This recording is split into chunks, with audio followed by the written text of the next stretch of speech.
guest of honor for the evening, a man of substance, a man of class, the Honorable Chief Minister of Gujarat. માનનીય, પૂજનીય, આદરણીય, લોકલાડીલા ગુજરાતના ઘડવૈયા, જેમને ગુજરાતના નકશાને ભારતમાં જ નહીં પરંતુ સમગ્ર વિશ્વમાં એક અલગ ઓળખ આપનાર ગુજરાતના મુખ્યમંત્રી શ્રી નરેન્દ્રભાઈ મોદીનું હાર્દિક સ્વાગત છે. We welcome you to the National Convention, sir, which is for the students, of the students and by the students, organized by the Ahmedabad branch of Vikasa. I would request everyone to rise in respect for the Institute anthem.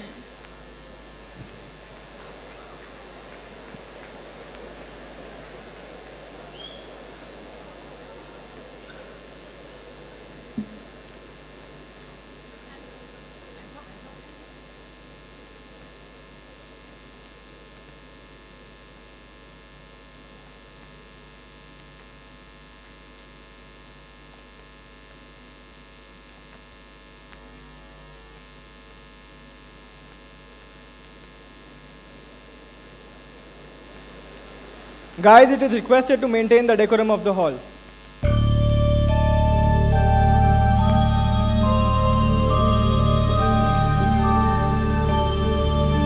येष सुप्तेषु जागृति येष सुप्तेषु जागृति कामं कामं कामं कामंशो पुरुषो निर्विमाणः निर्विमाणः तदेव शुक्रं तदेव शुक्रब्रह्मा तद्ब्रह्मा तदेवामृतमुच्यते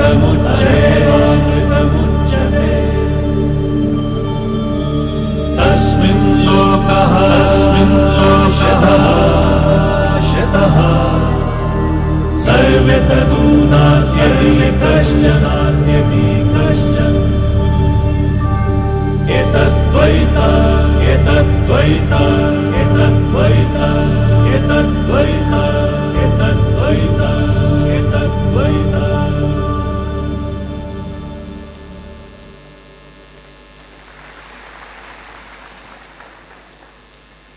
May I now please request the President of ICAI, CA Subodh Kumar Agarwal, to offer bouquet to our beloved Shri Narendra Modi.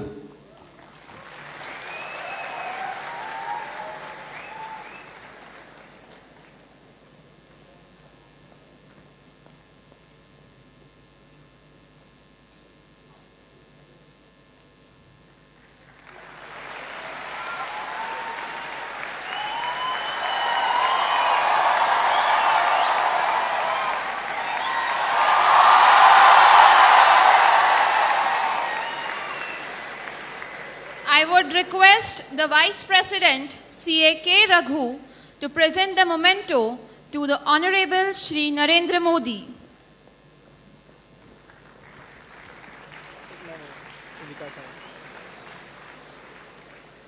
We would request the representative of the student body of Vikasa to present a bouquet.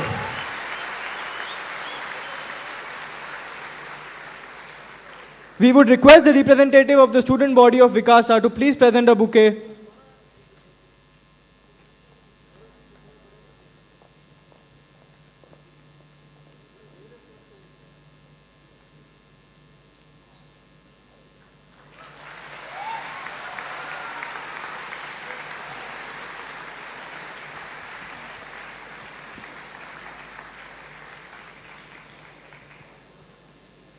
And now, we would request all the dignitaries on the dais to proceed with the lighting of the lamp.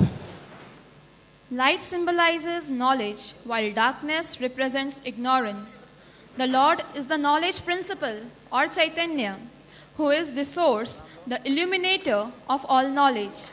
Hence, light is worshipped as the Lord himself. Knowledge removes ignorance, just as light removes darkness. Furthermore, knowledge is a lasting inner wealth by which all outer achievement can be accomplished. Hence, we light the lamp in reverence to knowledge as the greatest of all forms of wealth. Deep Jyoti Parabrahma, Deep Sarva Tamo Prahaha, Deepena Sadhyate Saram, Sandhya Deepo Namostute. This line means, I prostrate to all the dawn dusk lamp, whose light is the knowledge principle, which removes the darkness of ignorance by which all of us can be achieved in life.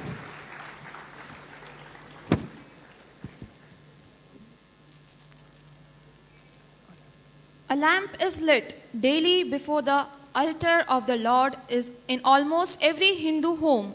In some houses, it is lit at dawn, in some twice a day, at dawn and dusk, and in others, it is maintained continuously, Akhand Deep.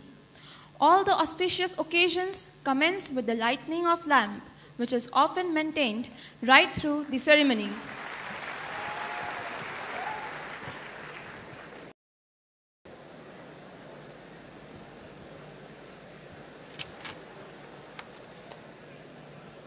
Thank you, sir.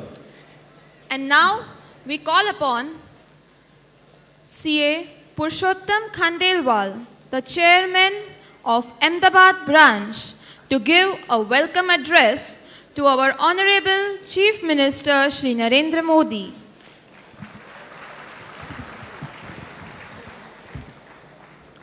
Good evening. Chief guest for the today's function, Honorable Chief Minister and Pride of Gujarat, Shri Narendra Bhai Modi, beloved President of ICI, CS Subodh Kumar Ji Agarwal, our visionary Vice President of ICI, K. Raghu, Chairman of Board of Studies, Shri Vijay Kumar Garg, our Central Council member from Ahmedabad, Shri Dhinal Shah, my office bearer and managing committee member, dignitaries on the dais, off the dais, invited guests, students, ladies and gentlemen. I extend a warm welcome you to all in this mega event, which has created a history on the great land of Gujarat by registering more than 3,500 registrations. As a chairman of Ahmedabad branch, I privilege and honor to host this convention in Ahmedabad in the presence of number one Chief Minister, a visionary, a great motivator, youth icon as a chief guest. I am sure the participant will be inspired by the presence and word of wisdom of Honorable Chief Minister. Sir, your innovative ideas and foresightedness coupled with your leadership skill has helped Gujarat to surpass all the other states in the country, be it on the industrial, agriculture, educational and good governance front. I wish all the participants imbibe a part of your impeccable quality and become a pillar in the nation building. Friends, this program of this size and dimension would not have been possible without the support of participants coming you all from the all part of the country.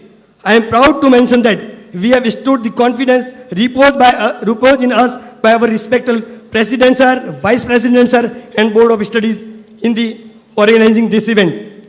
We are prepared to accept the challenge in the future too.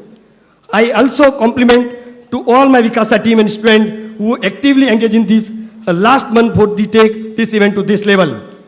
Before I conclude, I once again thank to our Honorable Chief Minister for accepting our request and making this event memorable. Our President, Vice President, Board of Studies Chairman and Managing Committee member and student in the great support. I also thank to Mr. Jainik Vakil, Yamal Vyas and Urish Bhai for coordinating this program. Thank you all. Thank you, Purushottam sir. After this warm welcome, we would like to invite CA Dhinal Shah, who has been democratically re-elected for his second term as the Central Council member ICAI, to share his views about the National Convention. Honorable Chief Minister Narendra Bhai Modi, President of the Institute Subodh Kumar Agarwal, Vice President Mr. Raghu, Vijay Garg, my colleague on the Council, past President of the Institute, Purushottam Khandelwal and his Managing Committee, Vikasa Chairman Subodh Kedia and his team, and dear friends. This is one of the biggest events of Ahmedabad as a national convention. And the only object of the Board of Studies and the Institute is to impart education to all of you on a continuous basis. And sir, all the papers of the technical papers are being presented by the students and chaired by the experts on the subject. So they also develop the quality of presentation which is required in the today's life. The theme, Unlock Potential, which Narendra Bhai started his journey in Gujarat in 2002, and he unlocked the potential of Gujarat. And now he is on the journey to unlock the value of the country.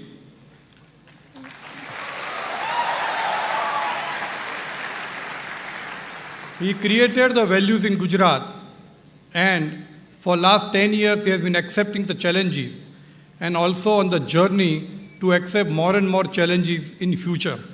We can only say that we are all with you in this direction.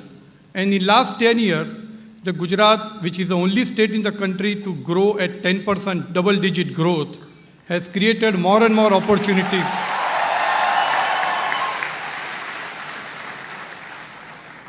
Has created more and more opportunities for all of us.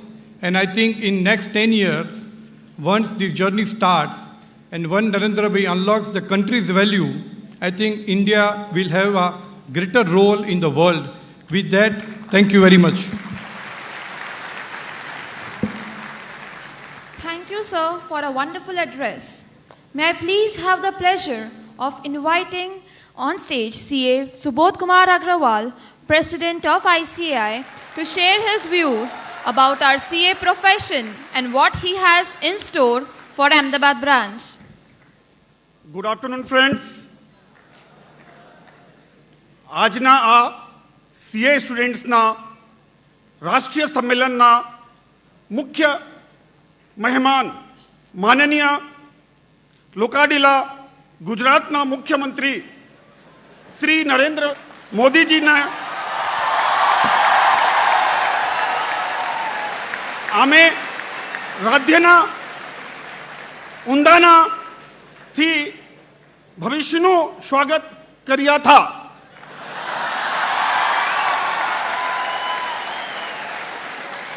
Chairman of the branch, my Vice President, past presidents, regional council members, and the great future leader in the form of the students and the future torchbearers of the CA profession, more than 4,000 sitting here.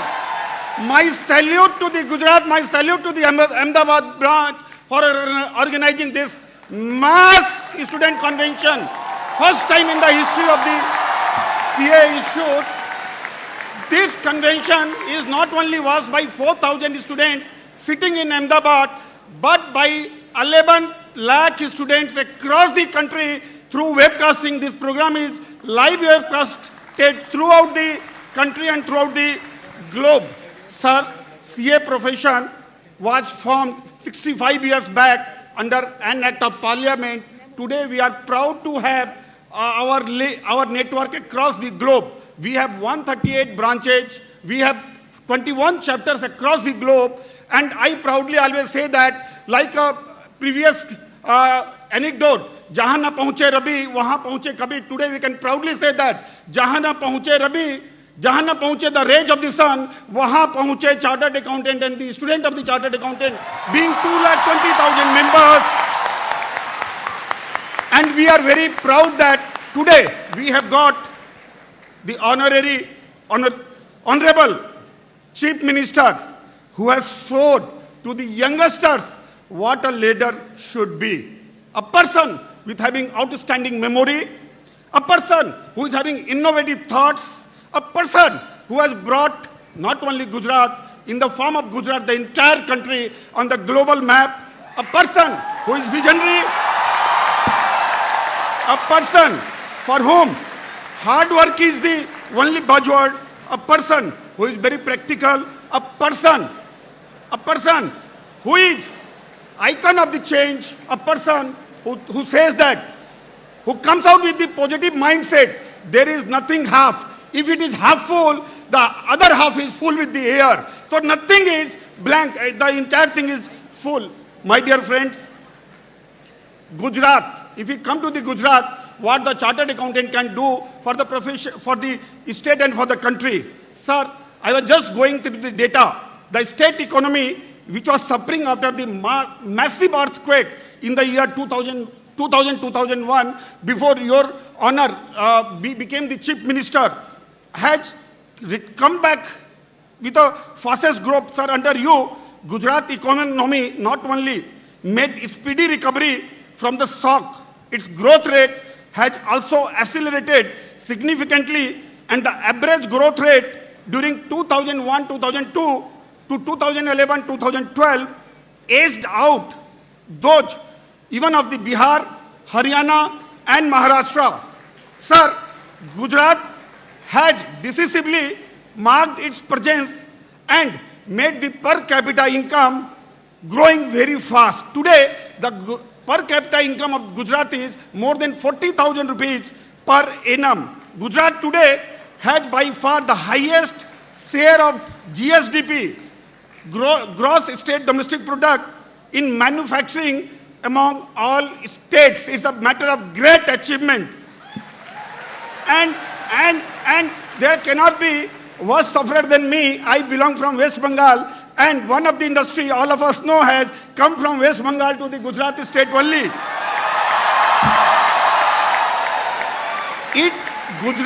Gujarat also tops in urbanization and electrification of the household. Now coming back to what CA profession can do for the state. Sir, we as a financial wizard, we who are master in finance, without whom you can't think of the finance, we can help the state government on implementation of the FRBM, financial risk FRBM.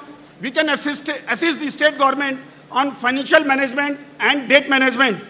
We can help the state government in implementation of the outcome budget. We can help the state government in developing a robust mechanism for channelizing adequate resources. We can help state government on study of the private-public partnership model. We can help the state government in assisting on optimum fund deployment, and also can provide valuable inputs on different scheme or plans of the state government. And sir, we can also suggest ways for funding government spending in better ways. And sir, you can utilize the resources of the chartered accountant in other places wherever you think that yes, it is required there. Sir, for students, as you know, ours is a distance learning education where more than 11 lakh students are with us, and every year we are adding more than 1,50,000 students in our fold. For students, we are now focusing on GMCS, that is the soft skill, ITT training, that is the IT, leveraging the IT. We have come out with a scheme of reading room facilities. We have come out with a scheme for coaching facility through e-learning, and we are also thinking of coming out with virtual learning. And sir, this program is webcasted for student benefit. We are organizing training programs and the education program through webcast also, where the students are imparted training free of charges. Ours is one of the education which is the most economical professional education. Around we charge 40,000 for 3 years, give all study material, and through their apprentice stipend, they get back more than 40,000 rupees, that. Sir, one of the best part of our education is, sir, we have grievance redressal system, e-Sahayata, whereby any grievance of the members and the student, they can log in our website, put their grievance, and 48 hours, within 48 hours, their grievances will be redressed. The moment they register their grievance, a unique ID is given to them, and within 48 hours, their grievance is redressed, and if it is not redressed, they can always approach the office bearers. Sir, with this, since the time we are running short of the time, I welcome Honorable Chief Minister. Thank you very much, sir. Thank you, sir, for a very passionate speech. I'm sure everybody in this hall loved your Gujarati. Friends, motivating quotes and optimistic thoughts of Swami Vivekananda have always inspired us in our lives. Though we have not seen him in person, we have amongst us a personality who well portrays the characters and ideals of Swami Vivekananda in the modern world.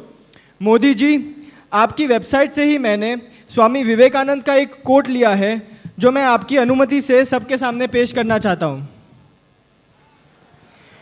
What India wants is a new electric fire to stir up a fresh vigor in national veins.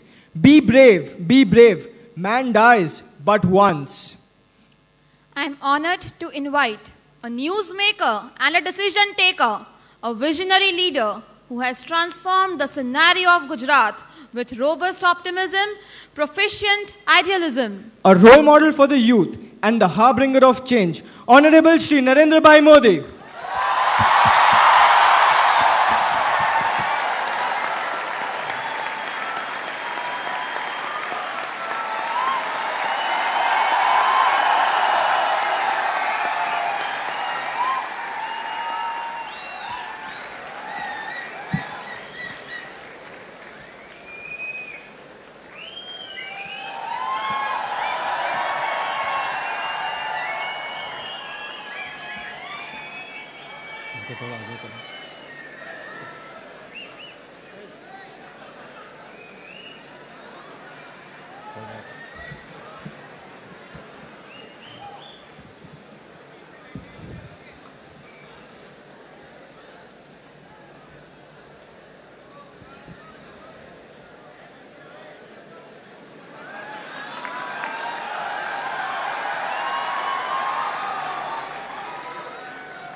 मंच पर विराजमान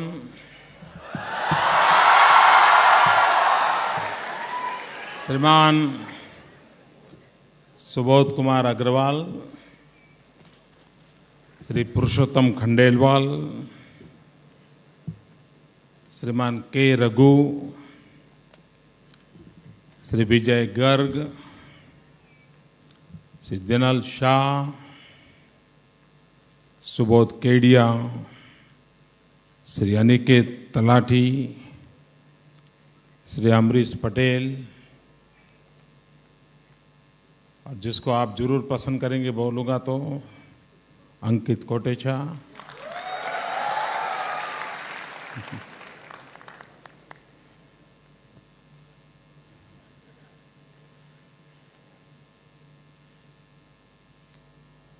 मुझे लगता है कि मुझे आप लोगों को खुश करके जाना चाहिए.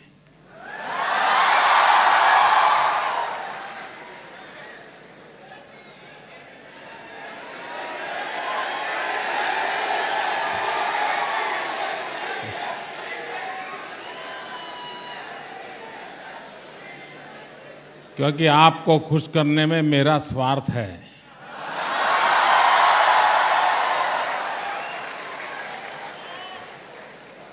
क्योंकि आगे चलकर हमारा ऑडिट आप ही करने वाले हैं.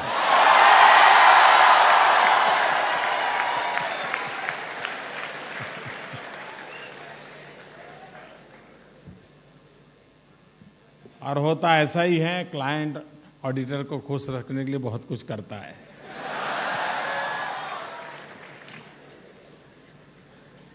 मैं सही बोला ना?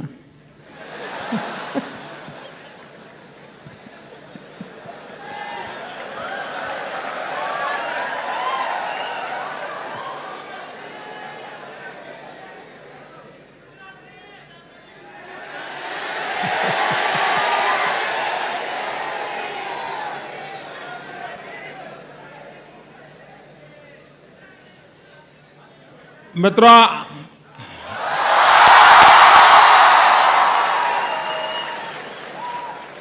ICAI का जो मोटो है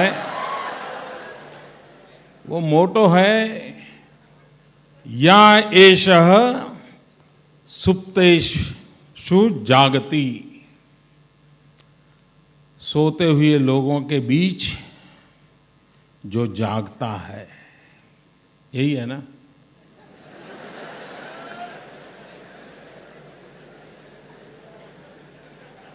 लेकिन और भी एक कहावत है, सोए हुए को जगाना बहुत सरल होता है, लेकिन जो जाग रहा है उसको जगाना बड़ा मुश्किल होता है।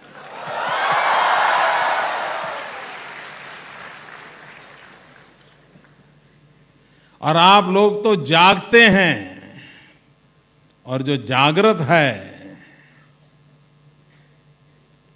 उसे कौन जगा पाएगा?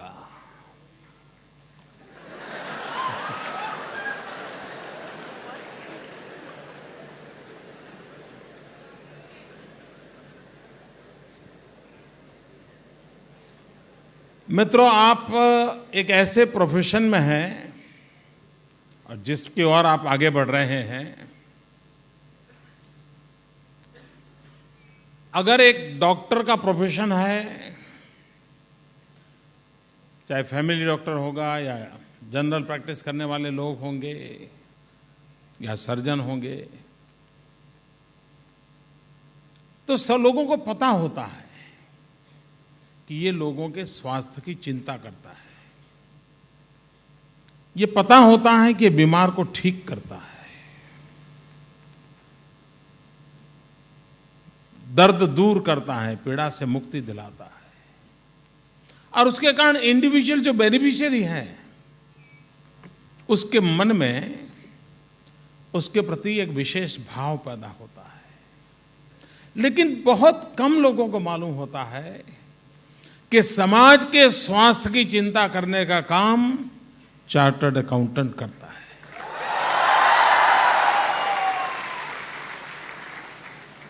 समाज की व्यवस्थाएं स्वस्थ रहें, समाज की व्यवस्थाओं में वो चीजें प्रवेश न कर जाएं जिसके कारण लंबे अरसे तक, पीढ़ियों तक उसका प्रभाव पैदा हो जाए। और उस अर्थ में चार्टर्ड अकाउंटेंट की जिम्मेवारी किसी डॉक्टर से जरा भी कम नहीं है। और एक डॉक्टर जब किसी मरीज की सेवा करता है, शरीर को काट भी देता है, शरीर का एक हिस्सा चला भी जाता है, तो भी डॉक्टर उसको अच्छा लगता है। हाथ काट देने के बाद कहता है थैंक यू सर। क्यों? आपने मुझे बचा लिया। लेकिन एक ऑडिटर जब ऑडिट निकालता है तो कहता है यार ऑडिटर बदलना पड़ेगा।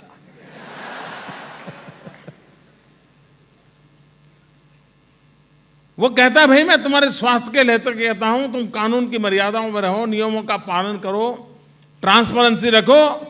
तो क्लाइंट खुद कहता है नहीं भाई तुमसे तो भला कोई प्रैक्टिकल आदमी ढूंढूंगा। और मुझे अभी तक ये प्रैक्टिकल क्या चीज है वो समझ नहीं आई है जी।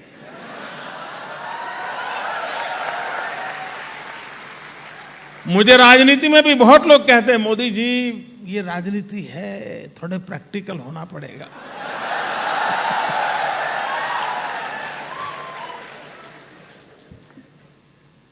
और ये प्रैक्टिकल क्या होता है, आप तो अभी स्टूडेंट हैं इसलिए आपको पता नहीं होगा, लेकिन आपके सीनियर बता सकते हैं।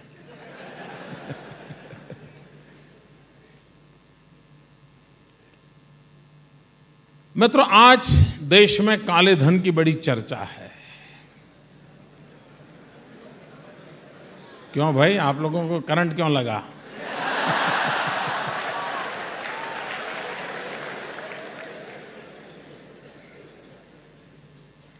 काला धन विदेशों में है, इसकी भी चर्चा है। ये काला धन करेंसी तो काली नहीं है, ये काले मन की पैदावार है।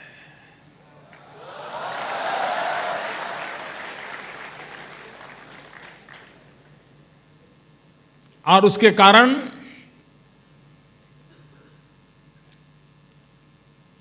एक पैरेलल इकोनॉमी खड़ी हो जाती है, एक पूरा पैरेलल अर्थतंत्र चलता है, और जिस पर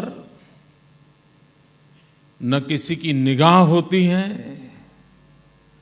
न किसी का कंट्रोल होता है।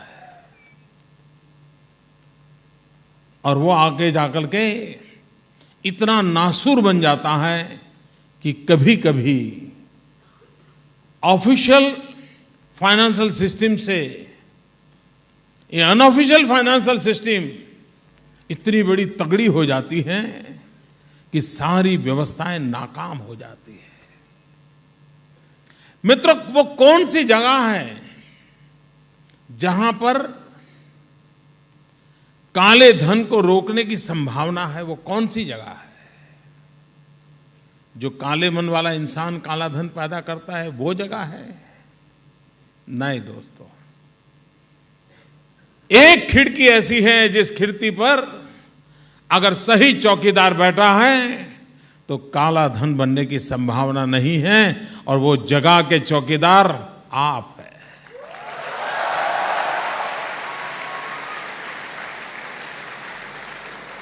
एक अगर चार्टर्ड अकाउंटेंट इन चीजों को बारीकियों से देखता है, उनके कारनामे क्या है, प्रवृत्तियां क्या है, कहां से क्या हो रहा है, पहले लिखा था फिर क्या हुआ, अगर इन बातों की ओर देखने की व्यवस्था है और बड़ी सतर्कता से देखता है और पूरी तरह प्रोफेशनलिज्म से, मैं दोस्तों विश्वास करता हूं कि बहुतेक मात्रा में नए काले धन का निर्माण तो रोका जा सकता है। जो पुराना हो गया पाप जिन्होंने किया,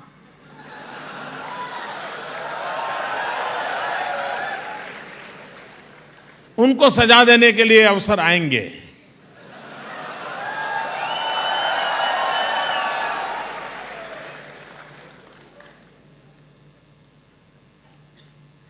लेकिन बाकियों के लिए तो आप ही हैं मित्रों। और इसलिए समाज जीवन में एक ऐसा प्रोफेशन है जिस प्रोफेशन में समाज की पूरी अर्थव्यवस्था को बचाए रखने का, टिकाए रखने का सर्वाधिक सामर्थ्य है। मित्रों, कभी कभी क्या लगता है कि हम खुद जिस क्षेत्र में होते हैं हमें पता तक नहीं होता है कि मैं जो कर रहा हूं उस कितने बड़े स्पेक्ट्रम पे उसका इंपैक्ट होने वाला है, पता तक नहीं होता है। उसे तो लगता है हाँ यार, जिंदगी ही 1 से 10 से अंक के आसपास ही गुजारनी है, तो वो देखता रहता है, टोटल लगाता रहता है, दिन रात हिसाब चेक करता है, कंप्यूटर को पूछता रहता है, सॉफ्टवेयर रखता है, हिसाब ले लेता है। उसको लगता है कि मेरी जीवित इसी अंक गणित के साथ ही जुड़ गया है, प्लस माइनस इंटरेस्ट यही देखता रहता है। मित्रों, एक बार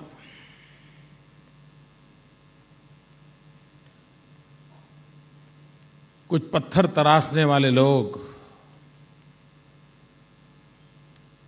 पत्थरों के बीच पत्थरों को तराश रहे थे।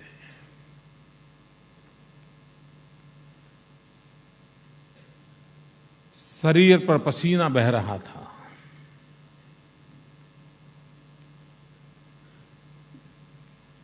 धूप और छांव ऐसा थोड़ा सा शेड था, और निर्जीव पत्थरों पर अपना काम कर रहे थे। किसी ने जाके किसी को पूछा कि भाई क्या कर रहे हो? अरे भाई क्या करें, पेट भरने के लिए मजदूरी कर रहे हैं। दूसरे को पूछा तो उसने कहा क्या करे भाई, पैदा ही पत्थरों के बीच में हुए हैं, गुजारा भी पत्थरों के बीच में होगा, यही कर रहे हैं। तीसरे को पूछा क्या करे भाई, बच्चों को पालना है, बड़ा करना है तो मेहनत तो करनी पड़ती है, कर रहे हैं। देखिए ना हाथ कैसे हो गए हमारे। एक और को पूछा क्या कर रहे हो भाई, उसने कहा मैं भव्य मंदिर का निर्माण कर रहा हूं।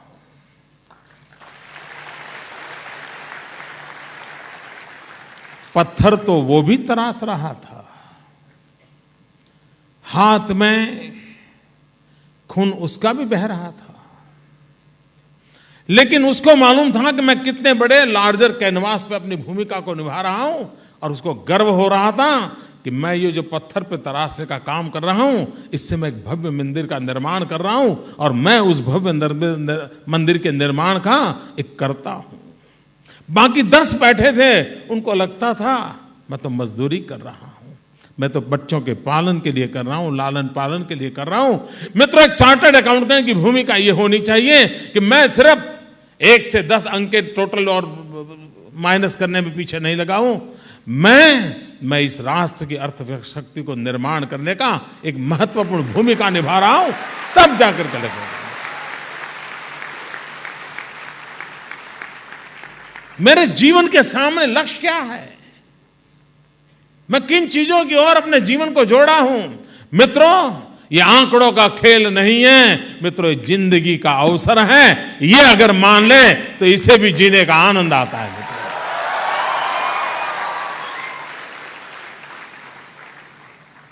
यहां बहुत लोग ऐसे बैठे होंगे, जब वो छोटे होंगे और घर में मेहमान आया होगा तो माँ ने परिचय करवाया होगा मेहमानों को, ये जो बड़ा है ना उसको डॉक्टर बनाना है, छोटा है उसको इंजीनियर बनाना है। आपने भी बहुत सालों तक सुना होगा डॉक्टर बनूंगा या इंजीनियर बनूंगा, कभी बोला होगा पायलट बनूंगा या क्रिकेटर बनूंगा। थोड़ा सेलिब्रिटी का शौक होगा तो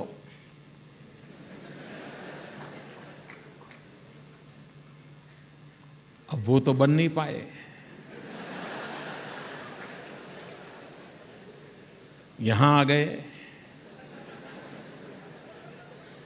और दिन रात क्या करें।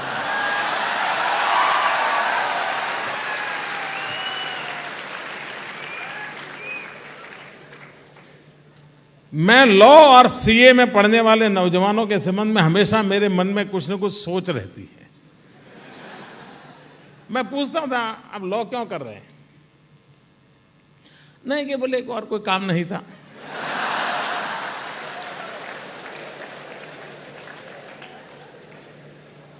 मैं आपके लिए तो ऐसा बोल नहीं सकता हूं, क्योंकि मुझे फिर ऑडिट करवाना है। लेकिन मैंने ऐसे कुछ परिवार तो जरूर मैं जानता था कि बेटे को कहते तुम सीए में एडमिशन ले लो, क्योंकि शादी तय नहीं हुई थी, बेरोजगार कहने में संकट था, तो रिश्तेदारों को कहना गया तो नहीं वो सीए कर रहा है।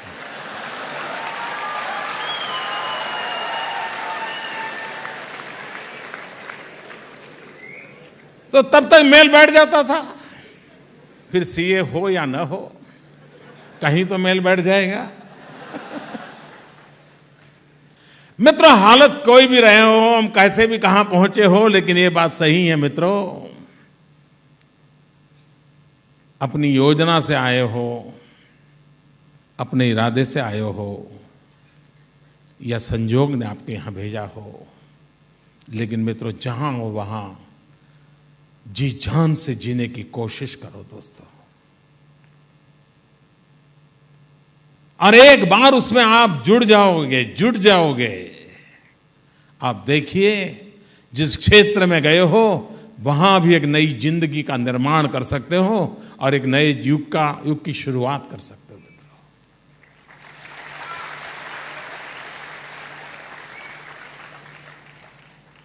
मित्रों, मैं मूलतः राजनीति का व्यक्ति नहीं था।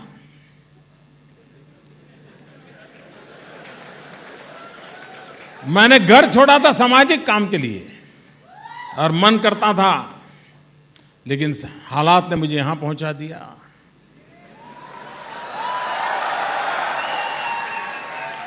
और जब पहुंच ही गया तो मैंने तय किया कि अब पीछे मुड़ करके नहीं देखेंगे, जिंदगी खपा देंगे। मित्रों,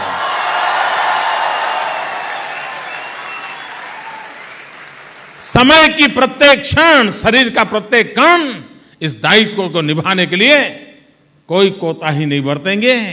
और मैं आज उसके परिणाम देख रहा हूं मित्रों। मेरा गुजरात प्रगति की नई ऊंचाइयों पर पहुंचा है।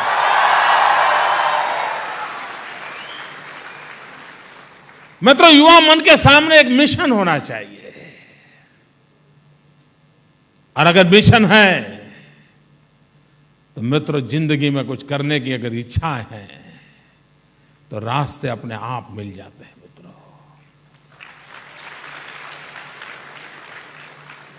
कुछ वर्षों पूर्व की मेरे जीवन की एक सच्ची घटना है मित्रों। मैं वो मेरे जीवन में वो बड़ी दिशा दर्शक रही है।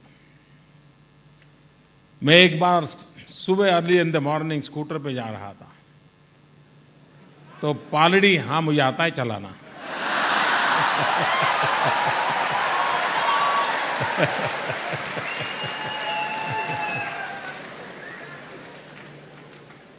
तो मैं पालड़ी के पास से जा रहा था, तो एक ट्राइबल था, उसने मुझे रोक दिया। उन्होंने कहा साहब साबरमती इस तरफ जाते हैं क्या? मैंने कहा भाई तुम पैदल जाओगे क्या? नहीं नहीं, बोले साहब इस तरफ है ना साबरमती। मैंने कहा भाई कब पहुंचोगे तुम? तब तो धूप निकल आएगी, तुम परेशान हो जाओगे। बोले साहब कितनी दूरी पर है इसकी चिंता छोड़ो, डायरेक्शन सही है ना।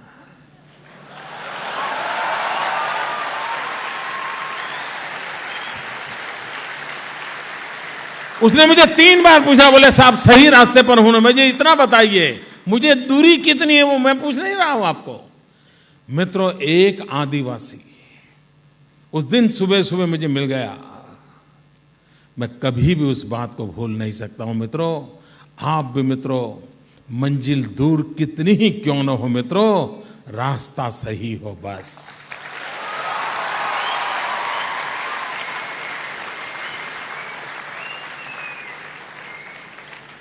और अगर मित्रों सही रास्ते पर हो तो तय मान के चलिए मित्रों, आप मंजिल की ओर नहीं जा रहे हो, मंजिल आपकी ओर आ रही है, ये विश्वास करके चलिए।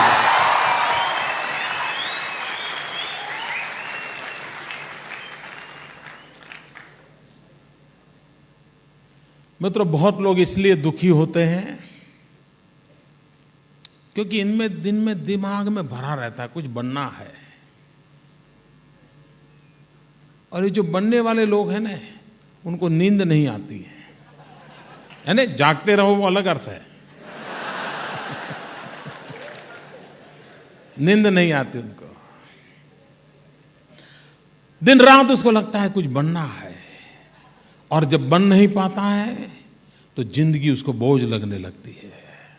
सीए बनना है, बन नहीं पाया, 3 साल लगाए, निकल नहीं पाया, कोई सही दिशा नहीं मिली, अटक गया। फिर जो मिला उससे गुजारा करना पड़ता है तो बेचैन रहता है यार। अब किसी सीए के यहां नौकरी करनी पड़ेगी, अकाउंटेंट बन के गुजारा करना पड़ेगा। मैं तो जिंदगी बोझ बनने लग जाती है। मैं सभी नौजवान मित्रों को एक सलाह देना चाहता हूं, दो इस कोने में से आवाज आई।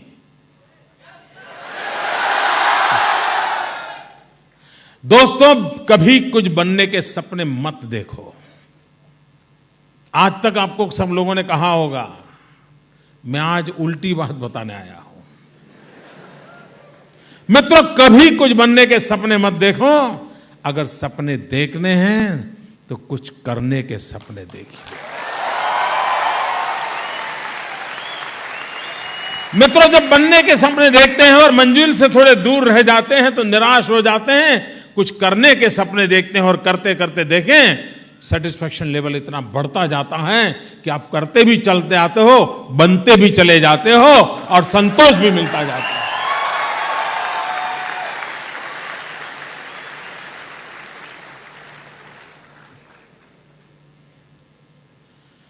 मित्रों, आप अर्थ जगत से जुड़े हुए हैं। गुजरात के विकास की चारों तरफ चर्चा ही चल रही है।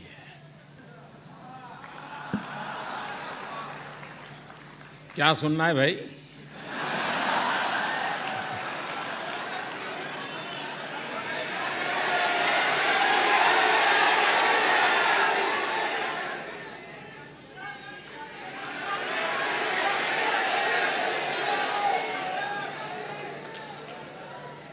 मित्रों, गुजरात एक राज्य ऐसा है और दिल्ली की सरकार का जरा बराबर हिसाब देखिए।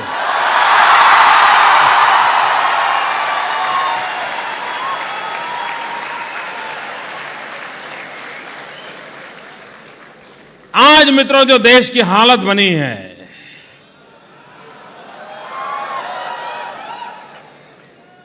मित्रों आपको जानकर के हैरानी होगी। आप अकाउंट की दुनिया के हो, इसलिए मैं उसी भाषा में बताना चाहता हूं। आज दिल्ली सरकार का 65% to 70% नॉन डेवलपमेंट एक्सपेंडिचर है मित्रों। सिर्फ 30% अमाउंट डेवलपमेंट एक्सपेंडिचर में है।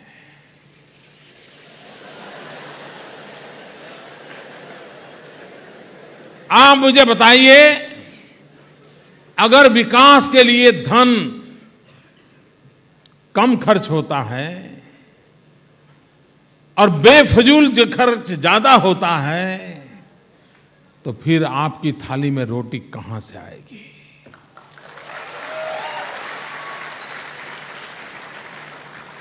नौजवान को रोजी कहां से मिलेगी?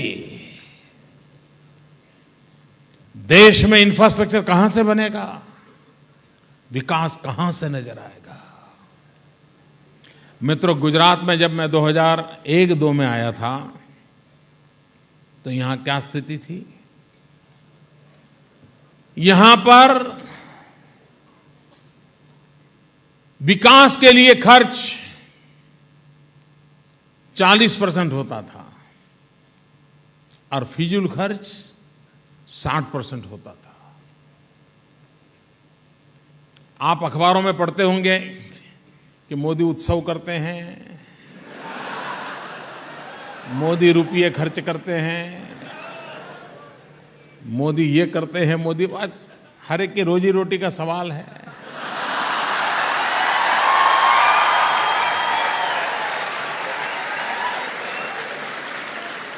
और मुझे इस बात की खुशी है कि मैं इतने लोगों की रोजी रोटी के लिए काम आता हूं। मित्रों, मौन भी बिक सकता है, ये मैंने कभी सोचा नहीं था। मैंने पहली बार अनुभव किया, इस देश में मौन भी बिक सकता है। जब क्रिकेट के आईपीएल के मैच के विवाद चल रहा था, मैच फिक्सिंग का विवाद चल रहा था, 7 दिन तक चल रहा था, मोदी मौन क्यों है?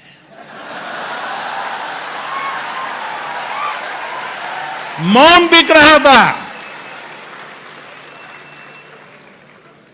मित्रों, किसी को यह सौभाग्य प्राप्त नहीं हुआ होगा जो मुझे मिला है।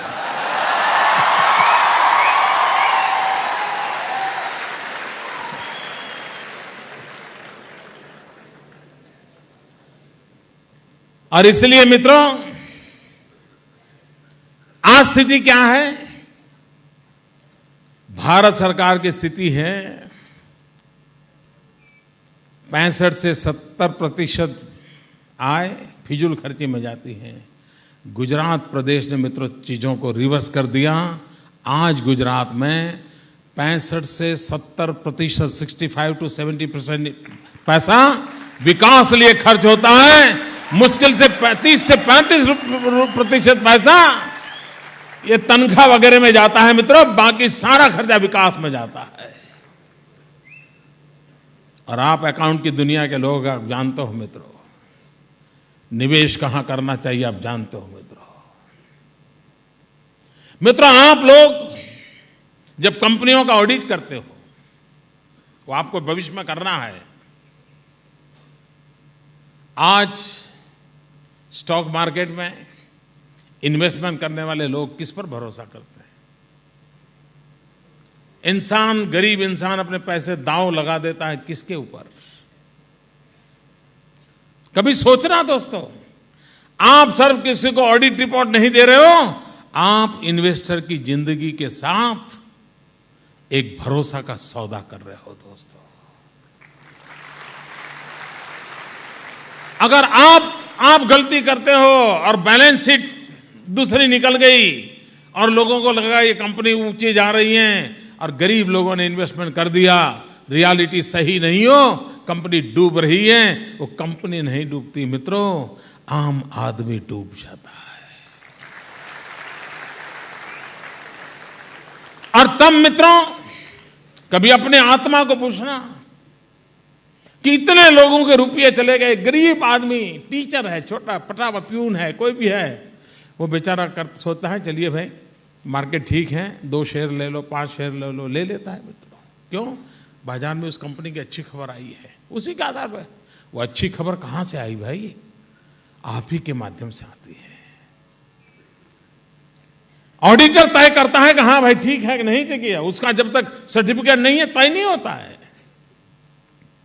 और उसके भरोसे लोग अगर रुपये दांव लगा दें, कोई किसी गरीब ने अपनी बेटी जवान हो रही है और सोचें कि चलिए 2000 रुपया लगा देते हैं शेयर बाजार में, ये कंपनी अच्छी जा रही है, 5 साल के अंदर इतना पैसा मिल जाएगा, बेच देंगे, बेटी की शादी हो जाएगी, गरीब के घर का जिम्मा पूरा हो जाएगा।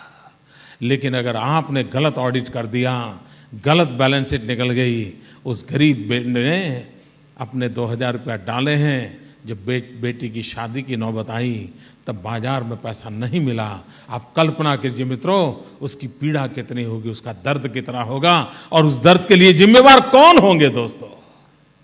वो कंपनी वाले बाद में होंगे, हम लोग होंगे जिन्होंने इसे चलने दिया। और इसलिए मित्रों, ये सामान्य काम आपके पास नहीं है। आप इतने बड़े काम की ओर अपना कदम रखने वाले हैं कि जिसके कारण समाज के गरीब से गरीब आदमी के जीवन की सुरक्षा आपके एक सिग्नेचर में है दोस्तों।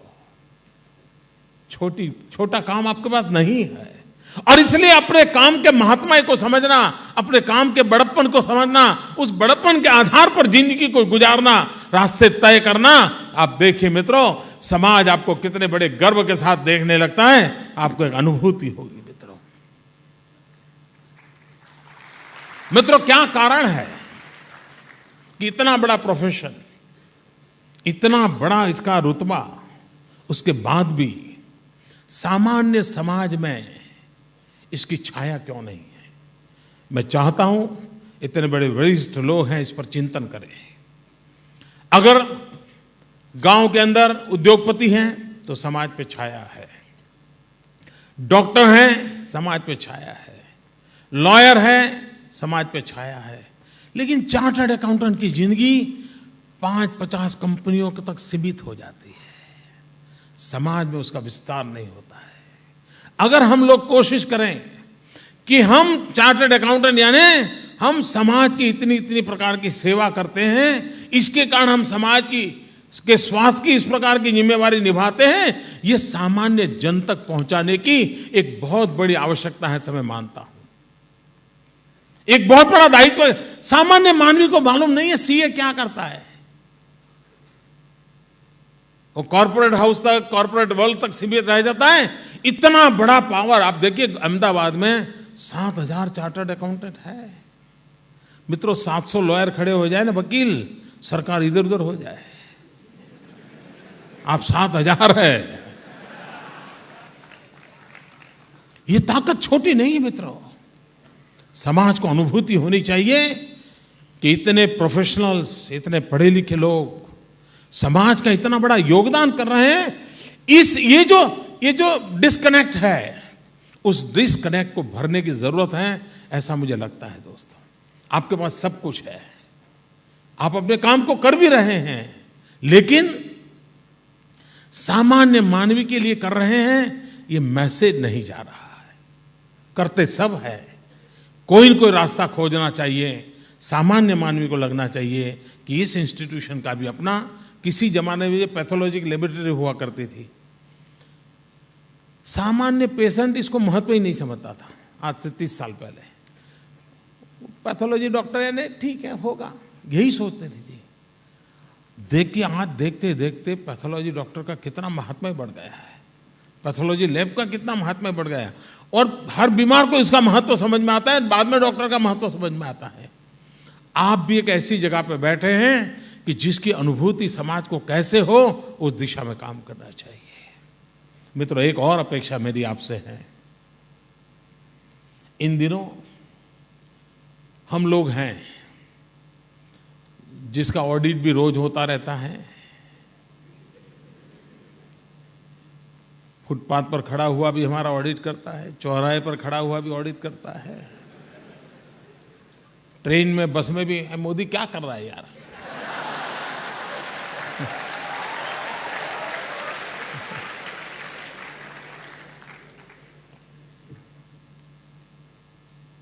हर पल हमारा ऑडिट होता है और 5 साल के बाद ऑफिशियल भी होता है।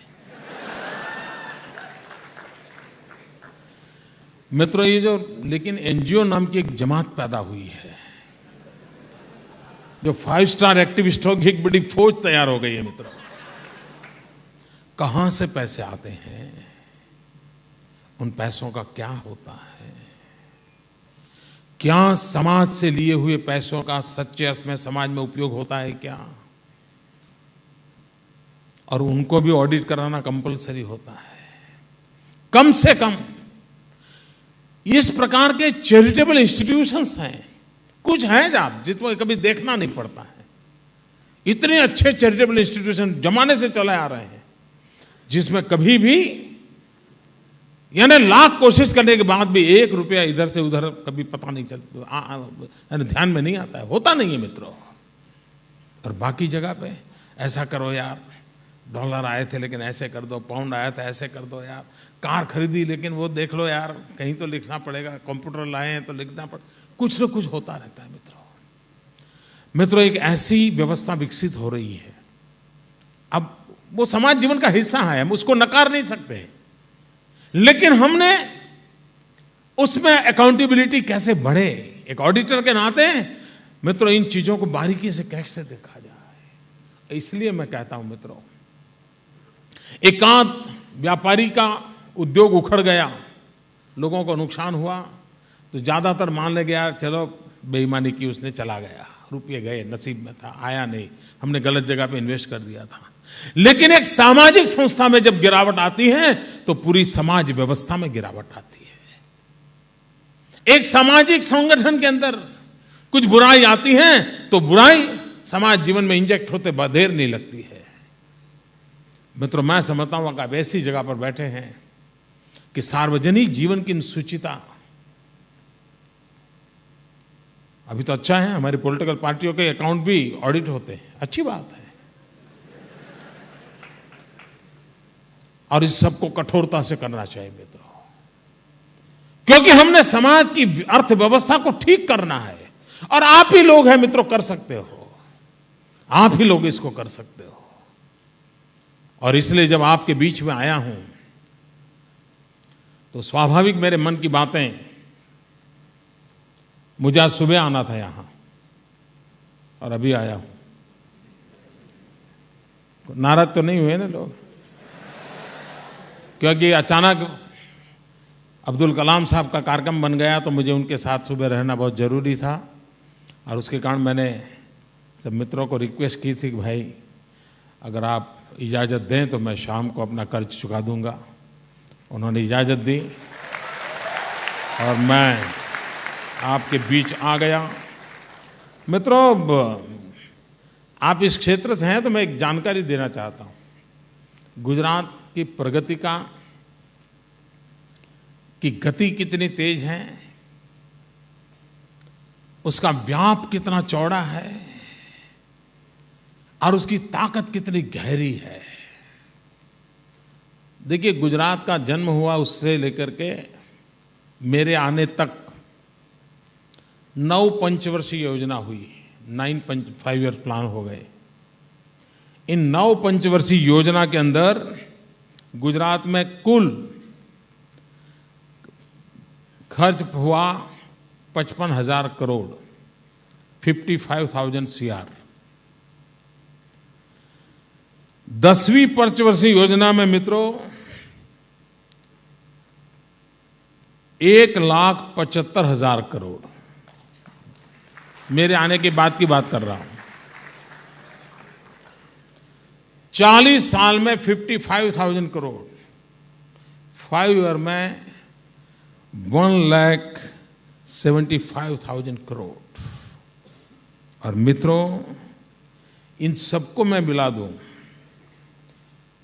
10 योजना तक, तो 10 योजना का टोटल होता है 2,30,000 करोड़, जिसमें मेरे समय के भी 5 साल आ गए। मित्रों, 11वीं पंचवर्षीय योजना में मित्रों वो संख्या हमारी उससे भी आगे बढ़ गई, उस 50 साल के टोटल से भी हम आगे बढ़ गए। और 12वीं पंचवर्षीय योजना वो करीब करीब हम 2,51,000 करोड़ रुपयों के लेके आगे बढ़ रहे हैं।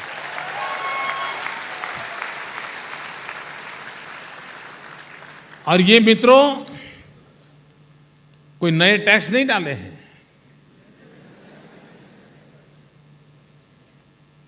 सिर्फ लीकेज बंद किया है।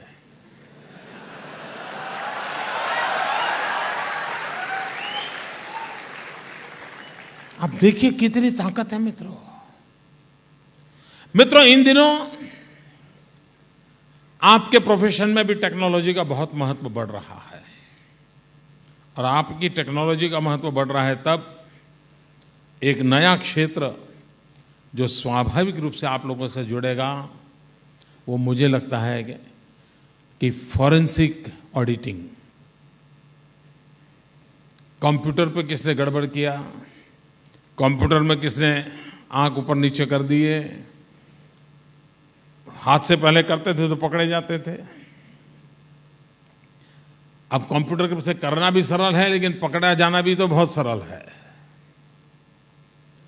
और इसलिए मित्रों एक नया विधा डेवलप हो रही है। गुजरात की जो फॉरेंसिक साइंस यूनिवर्सिटी है, उस दुनिया में Gujarat is the first state जिसने फॉरेंसिक साइंस यूनिवर्सिटी बनाई है।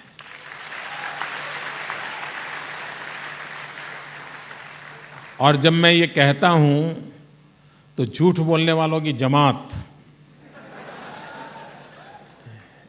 ये कहती है कि मोदी झूठ बोलता है, फॉरेंसिक साइंस डिपार्टमेंट तो फलानी जगह पे है, फॉरेंसिक साइंस डिपार्टमेंट फलानी जगह है। मैं फिर कहता हूं भैया, मैं फॉरेंसिक साइंस डिपार्टमेंट नहीं कह रहा हूं, मैं फॉरेंसिक साइंस यूनिवर्सिटी कहता हूं। उसका जवाब नहीं देते। तो ऐसे ही आप देखिए, आप अब थोड़ा आप भी तो समझ गए होंगे ना कितना झूठ चलता है।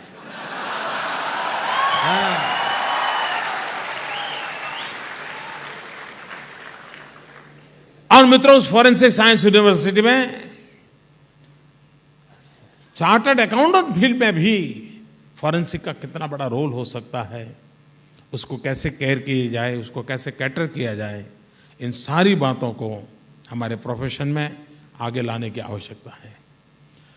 मित्रों, मैं आज इतनी सारी संख्या में नौजवान लोगों के साथ आया हूं देश भर में। शायद रघु मुझे बता रहे थे कि 1 मिलियन मेंबर्स हैं आपके।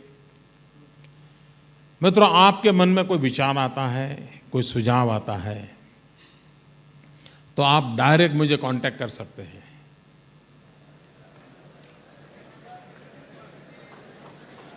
मैं फेसबुक पर अवेलेबल हूं, मैं ट्विटर पर अवेलेबल हूं, यूट्यूब पर अवेलेबल हूं, व्हाट्सएप पर भी मिलूंगा।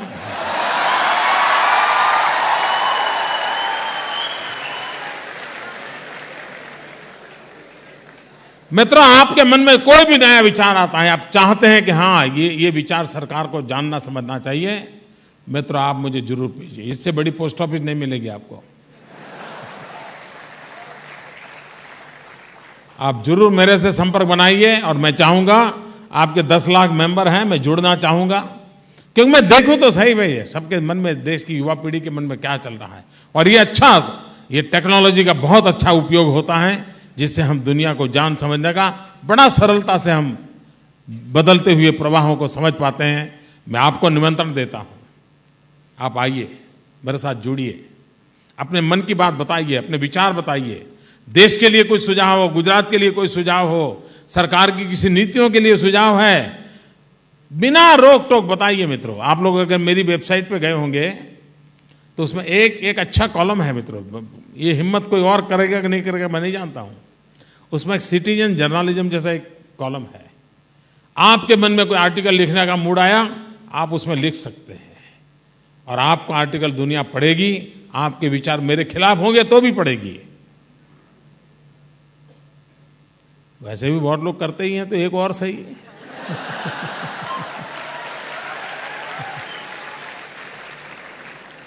तो मैं मित्रों आपको निमंत्रण देता हूं, और इसके बाद शायद आपका मनोरंजन का कार्यक्रम है, तो एक प्रकार से 6 बजे से ही मनोरंजन कार्यक्रम शुरू हो गया था।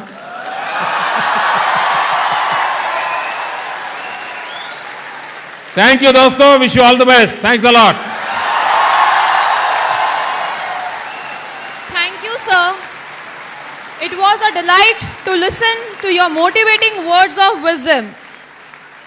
It was really a pleasure to hear your personal life experience. We are sure that Young India will surely bring not only Gujarat but entire India to new progressing arena.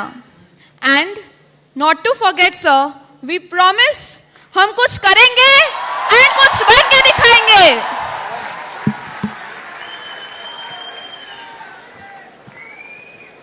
Now I would request our Honorable Chief Minister to unveil and launch a publication presented by our President and issued by the Board of Studies of ICAI.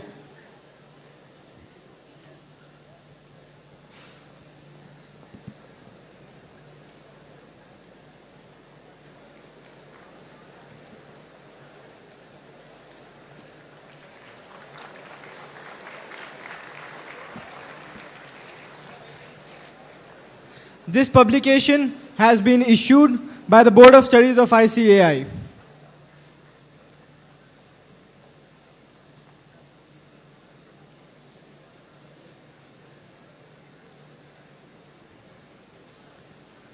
So friends, can we have a big round of applause?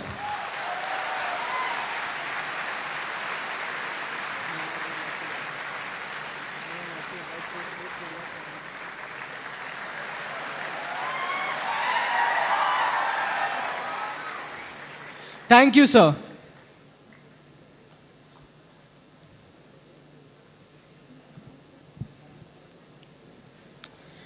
Now, I would like to invite CA Subodh Khedia, Chairman, Ahmedabad branch of Vikasa, who has been a guide, mentor and a consistent support throughout to deliver a vote of thanks. ધબકતા Gujarat રાજ્યના લોકલાડીલા મુખ્યમંત્રી વિકાસ પુરુષ માનનીય Shri Narendrabhai Modi, president of our institute CA Subodh Kumar Agrawal, vice president K Raghu, board of studies chairman CA Vijay Garg, other dignitaries on the dais, of the dais, seniors in the profession, invited guests and my dear chartered accountants in making. On behalf of our institute, Ahmedabad branch of ICAI, Ahmedabad branch of Vikasa, which is in Golden Jubilee year, on behalf of you all and on my personal behalf, I propose a very, very hearty vote of thanks to our beloved Chief Minister, Shri Narendra Bhai Modi. We all are grateful to you, sir, for accepting the invitation to grace today's formal inaugural function of 2 days National Convention of CA Student organized by Board of Studies, ICAI, and hosted by us. Sir, we would like to mention that this event is very, very close to our heart because it is a student function. Secondly, record 3,000 plus students have gathered here to learn and share, and lakhs of students are watching this program online through webcast, and because the function is presided over by you, sir. I request everybody present here to give a standing ovation to our beloved Chief Minister. ऐसा कुछ कीजिए कि ये auditorium एक महोत्सव बन जाए।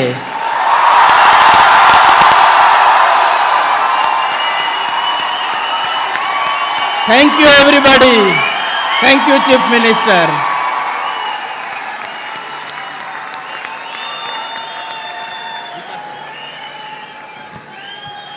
Thank you, Subodh sir.